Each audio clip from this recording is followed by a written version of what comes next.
Hola maestra, ¿qué tal?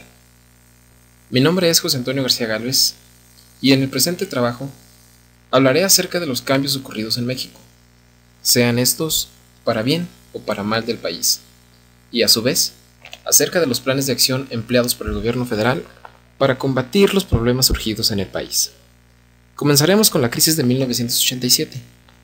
Un factor que dio inicio a esta crisis fue la devaluación del peso frente al dólar, ya que esto ocasionó una inflada ocasionaria, una alta en el desempleo y la creciente de la deuda externa. La caída en los precios del petróleo, sin duda alguna, ocasionó una mayor devaluación, mayor déficit y mayor deuda.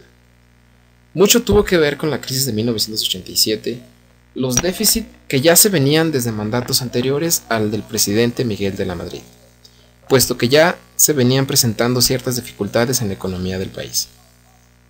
Continuaremos con los proyectos de recuperación. El gobierno mexicano buscó maneras de restablecer la economía del país. Esto por medio de tratados entre el gobierno y los sectores productivos del país. Uno de ellos fue el Pacto de Solidaridad Económica, que consistía precisamente en el acuerdo entre el gobierno y los sectores productivos. Lo que se pretendía lograr con este pacto fue reducir la situación de la inflación y que la población adquiriera mayor poder adquisitivo y mejores condiciones de empleo. Esto por medio de lo siguiente. 1. Disminuir el gasto público. 2. Ajustar salarios, precios y tarifas del sector público. 3. Devaluar la moneda en un 22% y 4. Realizar ajustes en la paridad cambiaria. Se pretendía que el pacto fuera llevado a cabo desde 1985, pero no fue hasta 1987 que se pudo implementar dicho pacto.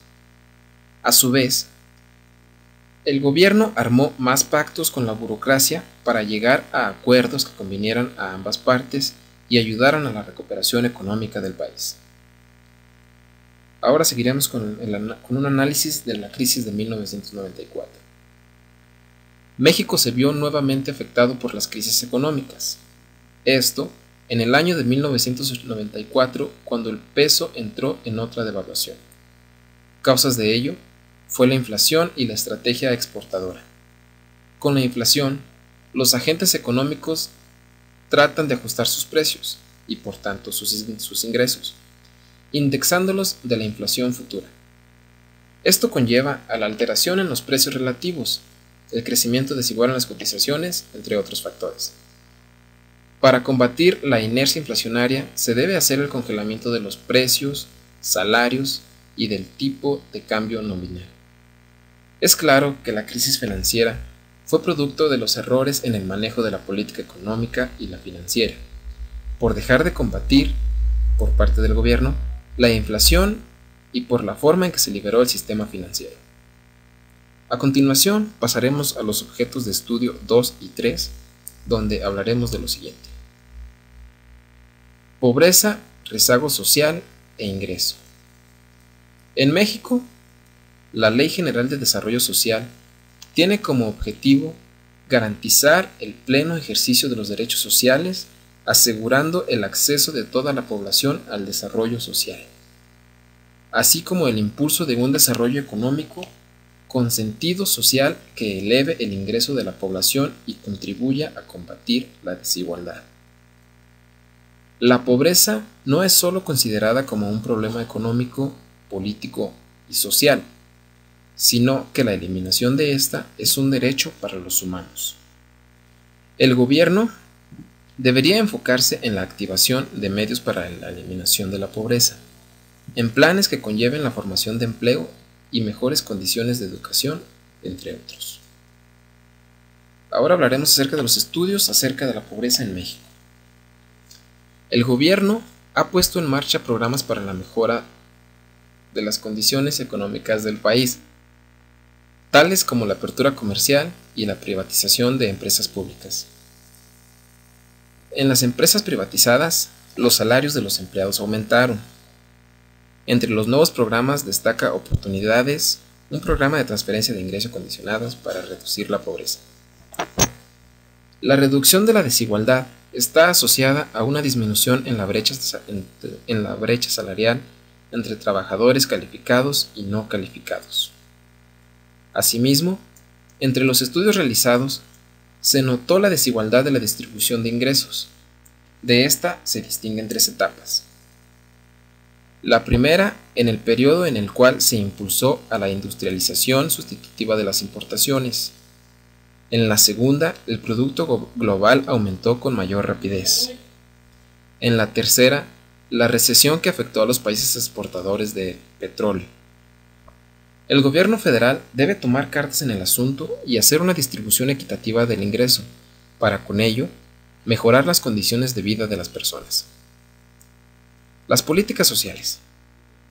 Las políticas sociales es la manera en que el gobierno interviene en la sociedad. De esta forma, el gobierno controla la conducta de la sociedad. Se conceptualiza a la política social como el conjunto de directrices, orientaciones, criterios y lineamientos conducentes a la preservación y elevación del bienestar social, procurando que los beneficios del desarrollo alcancen a todas las capas de la sociedad con la mayor equidad. Las políticas sociales forman parte del estado de bienestar, su representación institucional y abarcan una extensa gama de programas sociales, como políticas de salud, seguridad social, vivienda y educación. Hoy, su objetivo es la búsqueda del bienestar y la mejoría de las condiciones materiales de vida de la población. En México, existen políticas sociales encaminadas a las satisfacciones primarias de la sociedad, principalmente en materia de salud, seguridad, condiciones de vida económica, entre otras. Continuaremos con los programas de atención a la pobreza. La Ley General de Desarrollo Social tiene claramente definidos sus objetivos: garantizar los derechos sociales, fomentar la economía, promover la justicia, asimismo de mecanismos que evalúen los programas para lograr dichos objetivos. También en la Ley General de Desarrollo Social se especifica que no habrá discriminación para el consumo de bienes y la práctica de servicios. Antonio Yúñez Naude, en su lectura Las políticas públicas dirigidas al sector rural, el carácter de las reformas para el cambio estructural, nos explica claramente que no se hace el esfuerzo suficiente para lograr el desarrollo del campo y que los programas empleados no son del todo adecuados. Podemos decir, con base a lo anterior, que la Ley General de Desarrollo Social intenta mejorar el desarrollo del sector rural, por lo que lanza nuevos programas para efectos positivos. En general, opino que la Ley General de Desarrollo Social es un tanto viable para la consolidación de buenos resultados en la economía y los derechos sociales de los ciudadanos.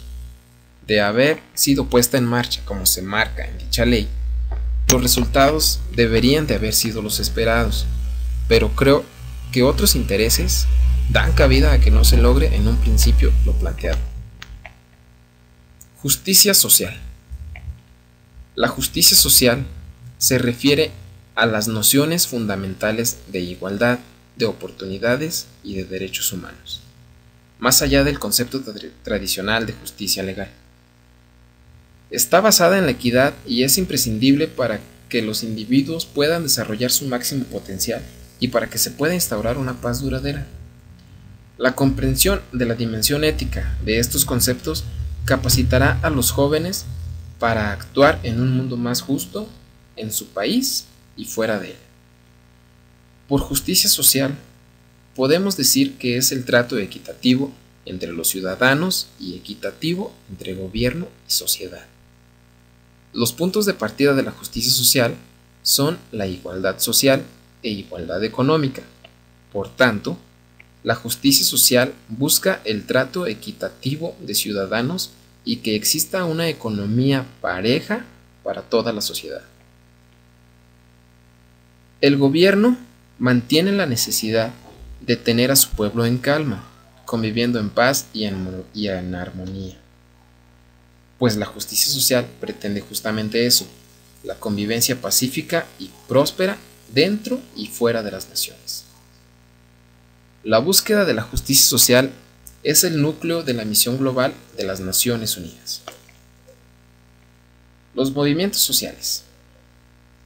Un movimiento social se define como el desafío sostenido de un grupo social a quienes detentan el poder mediante repetidas manifestaciones públicas de su número de simpatizantes, su nivel de compromiso, unidad y valor.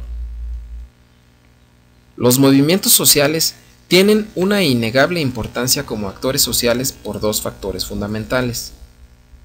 El primero, fungen como el canalizador o representante de las demandas de grupos sociales que optan por expresar su descontento con el statu quo. Y la segunda, desarrollan funciones como proponentes y catalizadores del cambio social. Pero para lograr ese cambio se necesitan otros actores. Uno de ellos son los partidos políticos. Entre los movimientos más sociales más importantes destacan los siguientes. El movimiento estudiantil de 1968, donde se pedía que los estudiantes tuvieran mayor voz ante el gobierno. El movimiento urbano de 1970, donde sus integrantes pedían mejores condiciones para su sobrevivencia. Y el movimiento de 1994, movimiento que fue producto de la represión sistemática por parte del gobierno chiapaneco, en contra de las asociaciones campesinas independientes y de la organización regional más importante, la Unión de Uniones de Chiapas. En conclusión, México ha sufrido grandes cambios políticos y sociales. A su vez, el gobierno federal emplea planes de acción para acabar con los problemas surgidos en el país. Tal es el caso de programas utilizados para la eliminación de la pobreza, como lo son Progresa, Oportunidades, entre otros, que son manifestados en la Ley General de Desarrollo con el fin de lograr un mejor desarrollo económico y social en el país. Bueno, maestra, agradeciendo su atención, me despido con un cordial saludo y quedo a sus órdenes. Hasta luego.